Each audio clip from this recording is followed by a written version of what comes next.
운을 빼앗는 세 번째 부류의 사람. 바로 말만 하고 행동하지 않는 사람이다. 나는 평생 일을 하며 수많은 사람을 만났다. 그런데 이상하게도 말로 세상 다 바꿀 것처럼 떠드는 사람일수록 손은 잘 움직이지 않았다. 그들은 입으로 신뢰를 얻으려 하고 약속을 쉽게 내뱉었다. 하지만 결국 그 약속을 지키지 못해 신용을 잃고 운도 함께 떠나갔다. 나는 젊은 시절부터 기록하는 습관이 있었다. 현대상회를 막 시작했을 때부터 모든 거래를 노트에 적었다. 누가 언제 무슨 말을 했고 무엇을 약속했는지, 그리고 그 약속이 지켜졌는지 아니면 헛된 말로 끝났는지를 표시했다. 그 노트에는 이름이 수없이 적혔다가 지워졌다. 지워진 이름 옆에는 늘 같은 글씨가 있었다. 말과 행동이 다름. 나는 그걸 볼 때마다 스스로 다짐했다. 말은 공짜가 아니다. 말은 신뢰 통장에서 빠져나가는 돈이다. 말 한마디 할 때마다 내 신용이 줄어든다는 걸 알았다.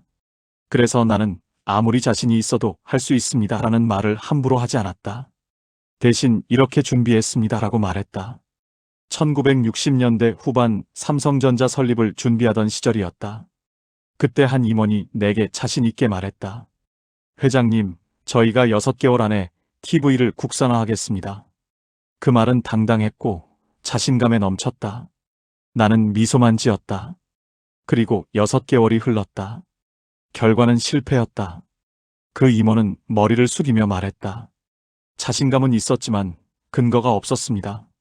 나는 조용히 말했다. 자신감은 약속이 아니다. 약속은 근거와 계획으로 증명하는 것이다.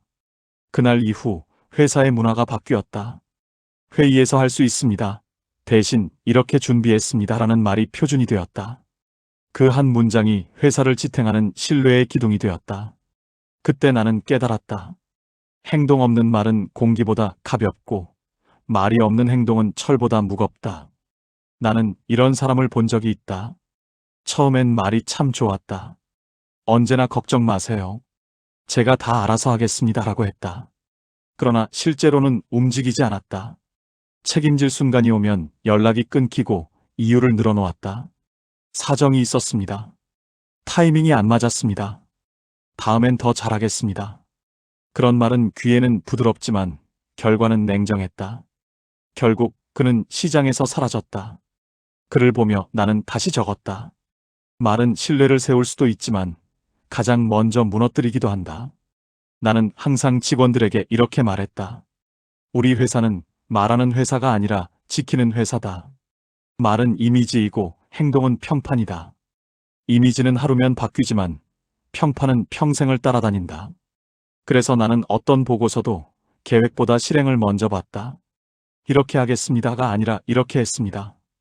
그 한 줄이 그 사람의 운을 결정했다. 한 번은 이런 일이 있었다. 중견 간부 하나가 거래처 납품을 제때 못했다. 보고서엔 상대가 일정을 변경했습니다라고 적혀 있었다. 하지만 확인해보니 그가 단순히 일정 확인을 늦게 한 것이었다. 나는 보고서를 찢지 않았다. 그 대신 조용히 물었다.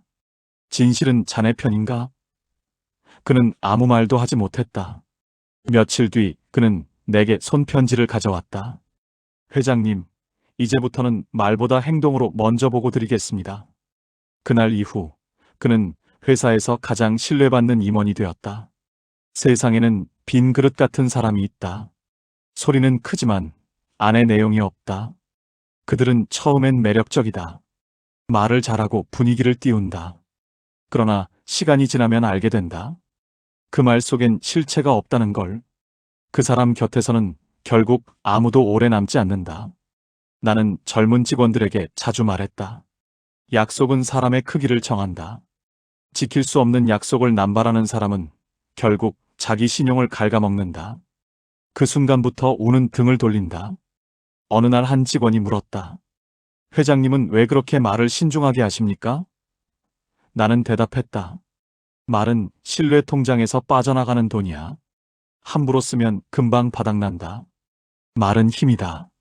그 힘을 가볍게 쓰면 칼이 되고 무겁게 쓰면 다리가 된다. 사람을 다치게 할 수도 있고 연결시킬 수도 있다. 나는 지금도 모든 회의에서 이렇게 말한다. 회의록에 적지 않아도 입으로 한 약속은 반드시 지켜라. 말은 우리의 얼굴이다. 운은 결국 말과 행동이 어우러질 때 생긴다. 말로 얻은 신뢰는 쉽게 무너지고 행동으로 쌓은 신뢰는 오래간다. 세상은 말이 아닌 행동하는 사람에게 기회를 준다. 운은 행동하는 사람의 발자국을 따라다닌다. 운을 빼앗는 네 번째 부류의 사람. 바로 남을 헐뜯는 사람이다. 나는 평생 수많은 사람을 만났다. 그 중에는 머리 좋은 사람도, 성실한 사람도, 기술이 뛰어난 사람도 있었다. 그런데 신기하게도 진짜 오래가는 사람들, 끝까지 성장하는 사람들은 한 가지 공통점이 있었다. 그들은 남을 흉보지 않았다. 반대로 남의 험담을 입에 달고 사는 사람은 결국 자기 입에 독을 삼키듯 스스로 무너졌다. 나는 젊은 시절부터 사람의 말을 유심히 들었다. 어떤 말을 하는지가 그 사람의 품격이고 그 품격이 결국 운을 결정짓는다. 현대를 세우며 가장 많이 본 사람 중 하나가 바로 두 얼굴의 사람이었다. 앞에서는 웃으며 회장님 훌륭하십니다 하다가 돌아서면 저 사람은 운이 좋아서 성공한 거야 라고 말하는 사람들. 처음엔 그 말이 가볍게 들릴 수도 있지만 시간이 지나면 반드시 문제를 만든다. 1970년대 후반 수원 공장에서 일어난 일이었다. 그때는 전자사업이 막 성장하던 시절이라 직원들 사이에 경쟁이 치열했다. 어느 부서의 대리가 유능했지만 입이 문제였다. 회식 자리에서 늘 동료들의 이야기를 꺼냈다. 그 사람은 운이 좋았지. 진짜 실력은 없어. 이번 프로젝트는 내가 더 많이 했는데 왜 저 사람이 칭찬을 받지? 그 말이 처음엔 농담처럼 들렸지만 곧 분위기를 얼어붙게 만들었다. 사람들은 서로를 믿지 못했고 회의 중에도 눈치를 보았다. 결국 그 팀은 실적이 떨어졌고 분위기가 망가졌다. 그리고 몇 달 뒤 그 대리는 스스로 회사를 떠났다. 나는 그 일을 보며 다시 한번 깨달았다. 말 한마디가 회사를 세우기도 하고 무너뜨리기도 한다. 그날 이후 나는 모든 부서에 원칙을 세웠다. 비난은 금지, 개선은 가능. 누군가의 문제를 말할 때는 반드시 해결책과 함께 이야기해야 한다. 그렇지 않으면 그건 헐뜯음이 된다. 실제로 나는 매주 간부 회의에서 이렇게 물었다. 그 사람의 약점을 말하기 전에 그 사람의 장점을 세 가지 말할 수 있습니까? 그 질문 하나가 조직을 바꿨다. 그때의 침묵은 불편했지만 바로 그 침묵이 회사를 살렸다. 비난은 독이다. 그리고 그 독은 반드시 자신에게 돌아온다. 남의 흉을 보면 잠깐은 기분이 좋을 수 있다. 내가 저 사람보단 낫지 그렇게 느낄 수 있겠지. 그러나 그 말은 눈에 보이지 않는 가시가 되어 결국 자신에게 꽂힌다. 하루는 한 부서장이 내게 와서 하소연을 했다. 회장님, 요즘 팀 분위기가 너무 안 좋습니다. 서로 뒤에서 불만이 많습니다. 나는 조용히 물었다. 그럼 자네는 그 자리에 있었을 때 뭐라고 했나? 그는 대답했다. 그냥 들었습니다. 괜히 말리면 미움받을까 봐요. 나는 단호히 말했다. 그 침묵이 공범이다. 불평을 들으면 그 자리를 떠나라. 그게 자네의 운을 지키는 첫걸음이다. 그 후 그는 부서 분위기를 바꿨다. 불필요한 뒷담화를 없애고 개선과 결과만 논의하는 회의를 만들었다. 1년 뒤 그 부서는 회사에서 가장 단결된 조직으로 평가받았다. 나는 확신했다. 말이 곧 운이다. 좋은 말을 하면 운이 따르고 나쁜 말을 하면 운이 떠난다. 한 번은 일본의 거래처 대표가 내게 이렇게 말했다. 이 회장, 당신 회사 사람들은 이상할 정도로 서로의 험담을 하지 않네요. 나는 웃으며 대답했다. 우리는 서로의 약점을 말하기보다 강점을 먼저 찾는 훈련을 합니다. 그가 고개를 끄덕이며 말했다. 그게 바로 조직의 품격이군요. 그 말을 들은 순간 나는 속으로 뿌듯했다. 이게 바로 현대의 문화다. 남을 헐뜯지 않는 조직이 오래간다. 나는 지금도 확신한다.